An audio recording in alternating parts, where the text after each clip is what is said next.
Major funding for KPBS Evening Edition has been made possible in part by Bill Howe Family of Companies, providing San Diego with plumbing, heating and air, restoration, flood and remodeling services for over 40 years. Call 1-800-BILL-HOWE or visit billhowe.com. And by the Conrad Prebys Foundation, Darlene Marco Shiley, and by the following.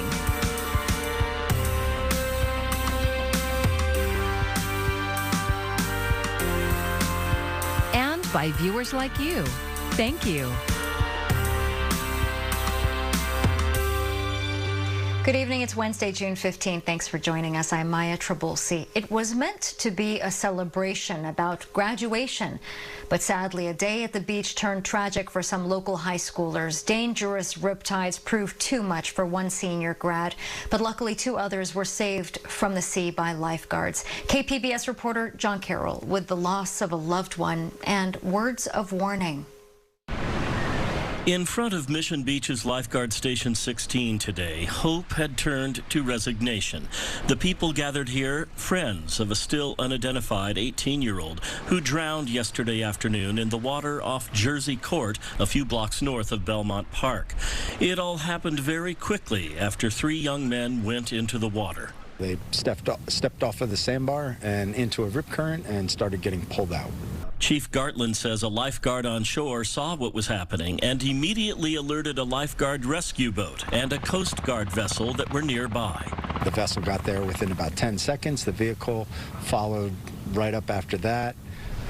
We went out and rescued 2 of the folks, and then 1 person slipped under the surface and submerged. At Mission Beach today, a member of the San Diego Unified Police Department did his best to comfort people keeping watch as the school district's new superintendent, Lamont Jackson, looked on. In and on the water, Chief Gartland says they're bringing everything they have to bear to find this young man. We have 2 teams out there searching. The visibility is very low. It's about 2 to 3 feet today inside the surf line and maybe 6 feet outside of the surf line. So right now we are diving, and we are essentially dragging and mapping the bottom for sonar for positive targets. We have the U.S. Coast Guard, some other federal agencies helping us out. Chief Gartland has some familiar advice to avoid trouble in the ocean. Don't go all the way into the water unless you're a strong ocean swimmer. And if you do find yourself caught in a riptide, just float on the surface and call for help. As friends wait for a resolution to this recovery, a memorial stands silent watch, testimony to a young life cut way too short. In Mission Beach, John Carroll, KPBS News. COVID vaccines are another step closer to being rolled out for children aged 6 months to 5 years old. Today, all 21 vaccine advisors voted in favor of expanding emergency use authorization of the Moderna and Pfizer vaccines to the younger kids. The next steps are for the FDA and the CDC to sign off on the recommendation. And once both agencies give the go-ahead, shots could start as early as next week. San Diego County health officials say they have identified 2 probable cases of monkeypox. It's confirmed. If confirmed by the CDC, they would be the first cases in our county. Monkeypox is a viral infection that can spread through contact with bodily fluids, sores on the body, or shared items. Symptoms are similar to but milder than smallpox, including fever, headache, chills, and rash. Anyone who thinks they may have symptoms of monkeypox, including unusual rashes, should contact a healthcare provider right away. Interest rates are going up again. Today, the Federal Reserve raised its key rate 0.75% in an effort to fight inflation. It's the biggest increase since 1994. KPBS reporter Jacob Ayer looks at what the rising costs mean for San Diegans. With the housing and rental market near all-time highs and the cost of gas prices, food, and utilities also sky high, many San Diegans are starting to cut back. And that's exactly the goal of the federal interest rate hikes, which will affect costs for mortgages, credit cards, and car loans. They're making money more expensive. So you'll spend less, you'll borrow less. We are starting to see the housing market cool off. Carolyn Freund is UC San Diego's Dean of Global Policy and Strategy. She says the Federal Reserve has to be careful not to create drastic changes with its rate hikes. What we don't want to see, but could very well happen, is if interest rates go up too fast, it pushes us into recession. If interest rates don't go up fast enough, the inflation continues. So it's a really, really delicate balance to get it right. Real estate broker Voltaire Lepe says rising interest rates have some of his clients shifting from a home purchasing mindset into the rental market. He says that's creating lots of competition for a limited supply of rentals, even though the housing market is starting to cool off. For the first time in my 20-year career, there's tenants that are saying, I know you want $2,500, but here, I'll give you $2,700. And then somebody else, I'll give you $2,800. And now they're outbidding each other because they want to skip the line and get the property. I've never seen that before. And as always, inflation is hitting low-income earners the hardest. Freund worries it could lead to more people going hungry and experiencing homelessness. And we have not seen wages going up commensurately with prices. So as a result, your real wage is declining, and that's really, really hard on the low-income households. Freund says there hasn't been inflation rates like this since the 1970s and 80s. While there are some parallels to that time period, she says the big difference is this time, inflation was driven by the pandemic and government stimulus payments that put more money into the market. Jacob Ayer, KPBS News. For many, the summer travel season is in full swing, and that means road trips. But for others, the high cost at the pump is putting the brakes to gas-guzzling getaways. Prices locally jumped again, the 19th time in 20 days, to $6.37 a gallon for just regular unleaded. That's a 35-cent increase over that period. Today marks the 10-year anniversary of DACA. The program has provided protection from deportation to more than 800,000 undocumented people who were brought to the U.S. as children. KPBS reporter Gustavo Solis looks back at the program's impact and shortcomings. When President Barack Obama created the DACA program in 2012, it was supposed to be a temporary solution. The goal was to keep some undocumented immigrants who were known as dreamers from being deported while they waited for Congress to pass comprehensive immigration reform. Hector Oviedo is the human rights manager for Alliance San Diego. He says millions of undocumented immigrants are still waiting for that comprehensive reform. It's not really the solution we want. It never has been. It's always like a Band-Aid solution really to a bigger problem because DACA recipients themselves are not the only undocumented population here in this country. Nonetheless, Oviedo says that DACA has undoubtedly improved the lives of the people who are fortunate enough to be in the program. People are able to provide for their own families in their own way that's legal, that's without any fear of doing something wrong. Just that, being able to hold a job, being able to access an education has been huge and life-changing for a lot of people. 10 years into the program, DACA faces serious legal challenges. A 2021 federal court ruling in Texas now prevents new applicants from enrolling in the program. An appeal is pending in that suit. Meanwhile, many young people in San Diego are eligible for a program they no longer have access to. These are individuals that we already know that are eligible, but for one reason or another, maybe they never got around to doing it, or maybe they were 14, 13 years old when this happened, and they weren't eligible until a certain age. Their futures, along with the prospect of immigration reform, remain deeply in doubt. Gustavo Solis, KPBS News. The Supreme Court has rejected an appeal in a case involving the public charge immigration policy. The case centered on whether the Biden administration followed proper procedures when it set out to reverse the controversial rule put in by former President Trump. And that rule made it more difficult for immigrants to obtain legal status if they use public benefits such as Medicaid, food stamps, and housing vouchers. San Diego area Congressman Mike Levin is speaking out about San Diego Gas and Electric's plan to raise rates in 2024. He says average bills will top $230 a month if California regulators approve the company's 2024 budget. The Democrat is taking the utility to task for asking for higher electricity rates when a quarter of their customers can't pay their bills on time. Levin says he hopes state officials hear him. And as members of Congress, I believe we have an obligation not to be fighting for big corporations, not to be fighting for their stockholders, but to be fighting for the average consumer in our district. And that's exactly what I'm going to do. He also says SDG&E should prioritize customers over executive compensation. The congressman says the utility's highest paid executive earned $10 million.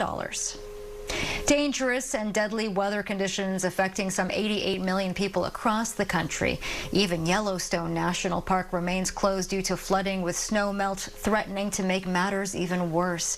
Mike Valerio has more. Very, very hot. Feels like a sauna out here. From Michigan to Florida, temperatures soaring as high as 20 degrees above average. Adding to the danger, about 250,000 customers still without power in the Midwest for another day. In Ohio, That's how hot it is inside your house? Yeah, it's reading about 89, 88 right now. That's what the air conditioner running for a little bit. We were literally trying to cool off, trying to breathe. Like, it was too hot to just sit down in our house. power systems are strained. The Tennessee Valley Authority and ERCOT in Texas recording all-time record demand this week. Meantime, doctors warn getting sick from the heat can lead to serious heart or even kidney disease in a matter of days or months. When you are not making sweat anymore, that means you are moving to a new phase because your body isn't responding the way it's supposed to respond. In Yellowstone National Park, with rapid snowmelt in the mountains and large amounts of rain, thousands of visitors have left, and the National Guard helping evacuations. Unprecedented flooding now forcing the park to close all entrances. Officials say warmer temperatures could cause even more snowmelt, adding to flooding along the Yellowstone River. It's still a wild river. It's a national treasure, but it has a temper, too. Mike Valerio, KPBS News. It was nearly a year ago Governor Gavin Newsom asked Californians to cut their water use by 15%. It didn't happen. Tougher water restrictions are now in place across San Diego County, which is leading a lot of people to pull out their lawns. And tonight, KPBS reporter John Carroll shows us the colorful options for replacing that lawn and the financial incentives that can help. For decades, they've been part of the American dream, Southern California style. But verdant lawns are disappearing more and more thanks to shrinking water supplies. The Golden State is now in its third year of drought. In fact, a study released in February by the group Nature Climate Change found this is the worst drought in what is now the western U.S. in 1,200 years. So it's important we all do what we can to conserve water. But does that mean yanking out your lawn? Not necessarily. We can reduce irrigation use on almost any property by 50 to 70% with proper irrigation tools. The owner of Greenway Irrigation Lawn and Landscape, Scott Lawn, yes, that's his real name, has helped customer recognition. Lawn says if you really want to keep your lawn, you can use a lot less water keeping it green by using these MPR stream rotors and good old drip irrigation. But more and more, he says people are opting for either turf and drought-resistant plants along with hardscape, that is decorative rocks and pavers. When it comes to turf, this is not your dad's AstroTurf. The fibers now, they've come up with all sorts of ways to swirl the fibers, to twist the fibers, and to give it some rigidity and that cushioning that you're noticing, and it looks natural. But if you're ready to move on from the lawn look, there is an amazing array of colorful plants that use very little water.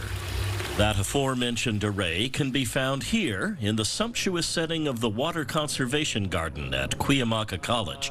This is where we met Efren Lopez, a water resources specialist with the San Diego County Water Authority. San Diegans have done a great part in continuing with water use efficiency, but there's always more we can do. Amidst the winding trails of this nearly 5-acre garden, we talked to Lopez about incentives to get more water-wise. We have some of the highest rebates in California to take out your turf grass, to replace an irrigation controller, to replace your washing machine. We have some of the best rebates in the state. When it comes to the drought, San Diego County is in a better place than most of the state. Years of investment in localizing our water supply, think the big desalination plant in Carlsbad, are paying off.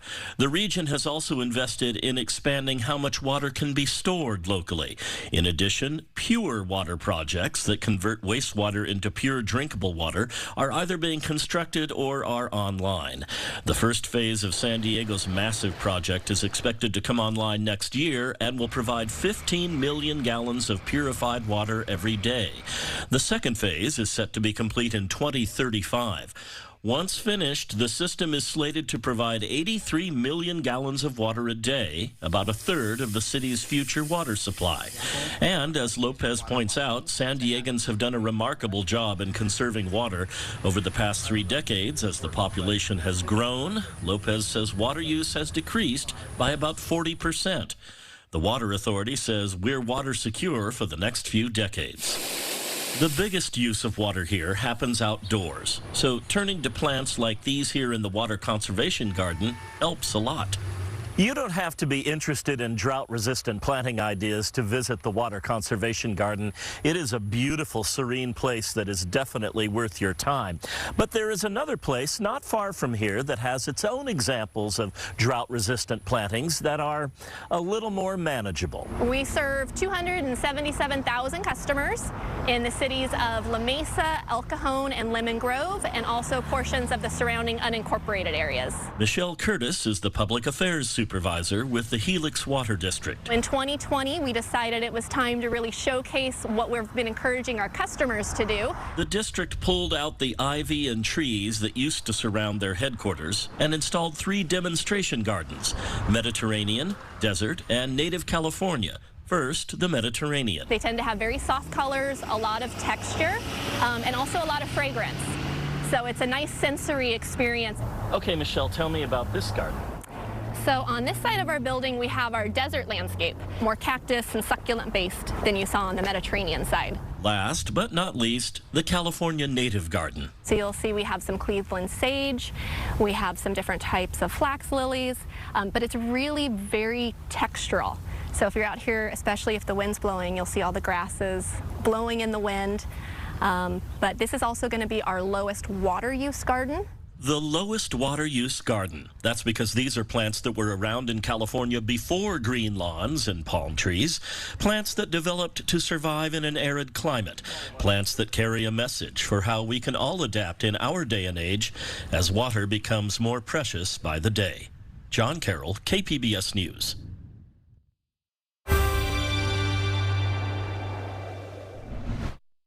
Our warming pattern that we've been experiencing that continues all the way through Thursday. And then we have a system that will be bringing us some cooler weather as we head to our Friday. If you're looking for the warmth once again, you got to look to the middle of next week. So for tonight, with this warming pattern, we have some partly cloudy skies, and again across the metro area we will see some of those clouds that will help temperatures, though they kind of act as a blanket, keeping things on the mild side, only dropping to 63 overnight. And if you work further inland, you have less cloud coverage to contend with, so again that means temperatures will be falling for places like Ramona down to 56 degrees, Escondido 58, Borrego Springs falling back to the 70s, Mount Laguna 66, and Campo will be about 58 degrees overnight.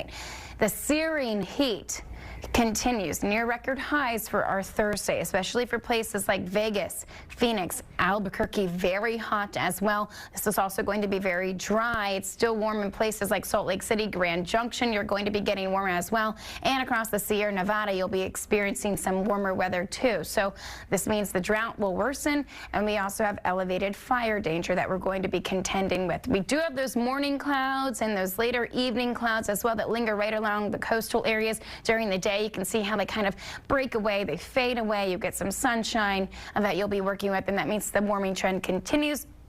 Escondido getting up to 82, Ramona 90, El Cajon 85, San Diego getting up to some 70s. By the time we get to Friday, highs will be about 5 to 15 degrees lower than what we had for our Thursday, especially if you look at places like Fresno and Redding across the Great Basin. It's windy and hot, and again, some fire weather concerns will remain with us. But let's look at the coast, and you can see the drop down in temperatures over the weekend before we start to see another surge of warmth by the time we get to the end of the weekend and the start of next week. And that trend, it carries right on over into the mountains as well as our deserts. Triple digits will be back around Sunday and continue into Monday. For KPBS News, I'm meteorologist Michelle Rotella. The Biden administration is taking new steps to safeguard clean drinking water. They're taking aim at chemicals called PFAS, known as forever chemicals since they accumulate and take a long time to break down. The chemicals are linked to a number of health problems, and funding is being made available to states to combat the problem and pay for testing and new water treatment facilities. Mayor Todd Gloria is in Washington, D.C. celebrating LGBTQ Pride Month. Gloria, who is the first LGBTQ person to be elected San Diego mayor, was invited to the White House by the president and first lady. And today, President Biden signed an executive order to protect children from conversion therapy and safeguard programs to prevent youth suicide. The order also creates a new initiative to protect foster youth. My message to all the young people: just be you. You are loved. You are heard. You are understood. You do belong. And I want you to know that as your president, all of us on this stage have your back. We have your back. This executive order comes as some Republican-led states have introduced laws that could limit the rights of LGBTQ people. Surveys show most employees prefer to work from home. Since reopening their offices, many companies have offered a flexible hybrid schedule to retain and attract talent. But with the current economic climate and increasing inflation, businesses have more leverage to implement in-person work again. Gabe Cohen reports. As Shannon Archuleta hunts for a new tech job, deserting her home office and spending less time with her father has become a deal breaker. I will only work remote. I, have the flexibility to be able to take care of the things and responsibilities that I need to while being productive for the workforce. It's a growing source of tension between employees and management. Surveys show millions of workers want to stay home and would likely quit their job rather than go back to a daily commute. Now, more executives may test that. Elon Musk is the latest, demanding Tesla workers return to the office full-time or quit. Goldman Sachs is already back full-time, and 90% of JP Morgan's U.S. staff is there at least 3 days a week. Their CEO, Jamie Dimon, saying work from home doesn't work for those who want to hustle, according to Reuters. I'm trying to fill up office buildings. In New York, Mayor Eric Adams sent a memo telling city workers to get back to the office to re-energize the city's economy. A May survey found 76% of high-up executives say in-person work is critical. But overall, as of this week, employee office visits are barely over 40% of pre-pandemic levels, largely because in this hot jobs market with 11 million openings, workers have leverage.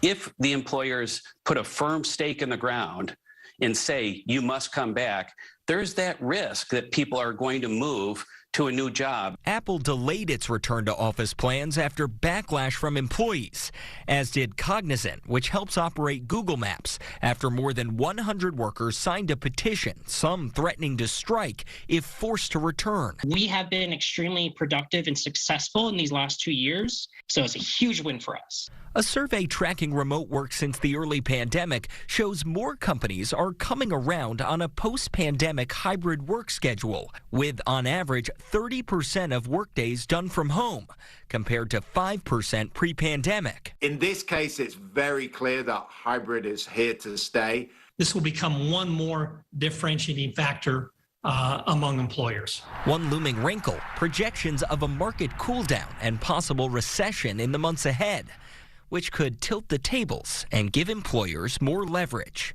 Over the next 90 to 120 days, we should fully suspect that it won't just be the Elon Musk of the world. There are going to be a lot of CEOs who are going to demand that employees come back to work, at least partly. That was Gabe Cohen reporting. People haven't just changed the way they worked during the pandemic, but where they worked. Research shows millions of people bought homes farther away from their offices because they were working remotely. I'm Judy Woodruff. Tonight on the NewsHour, how the Federal Reserve's latest move to curb inflation could affect Americans' pocketbooks. Coming up at 7 after Evening Edition on KPBS. Hundreds of Major League Baseball prospects are visiting San Diego. The MLB Combine for high school and college athletes is happening at Petco Park. Today, organizers showed a group of 10 players a different world just minutes from the dugout. They toured the Alpha Project's bridge tent, offering 300 beds and services to those who are in need. MLB organizers want the student athletes to understand homelessness is nationwide and the importance of empathy and giving back. I like them when they're getting started in their career to see what is really going on around them. A lot of times we get in that baseball bubble. You don't know what other people are going through. No, it's definitely eye-opening and a very, it's a humbling experience to see like what people go through that you don't necessarily see every day. Nearly 300 baseball standouts from around the country will get to showcase their skills at the major league teams at Petco Park, and the event runs through Monday. Well, fourth time is a charm for NASA as its Mega Moon rocket gets ready to make another and final attempt at its pre-launch test. The space agency will conduct the crucial test on Artemis 1 on Saturday. The uncrewed rocket will be placed at the launch pad at Kennedy Space Center in Florida, and every stage of a launch will be simulated except for the actual liftoff. The test will be used to decide when the rocket can launch for its mission beyond the moon. With the Artemis program, NASA plans to land the first woman and person of color on the moon by the year 2025. And you can find tonight's stories on our website, kpbs.org. Thanks so much for joining us. I'm Maya Trabulsi. Good night. Major funding for KPBS Evening Edition has been made possible in part by Bill Howe Family of Companies, providing San Diego with plumbing, heating and air, restoration, flood and remodeling services for over 40 years. Call 1-800-BILL-HOWE or visit billhowe.com. And by the Conrad Prebys Foundation, Darlene Marco Shiley, and by the following: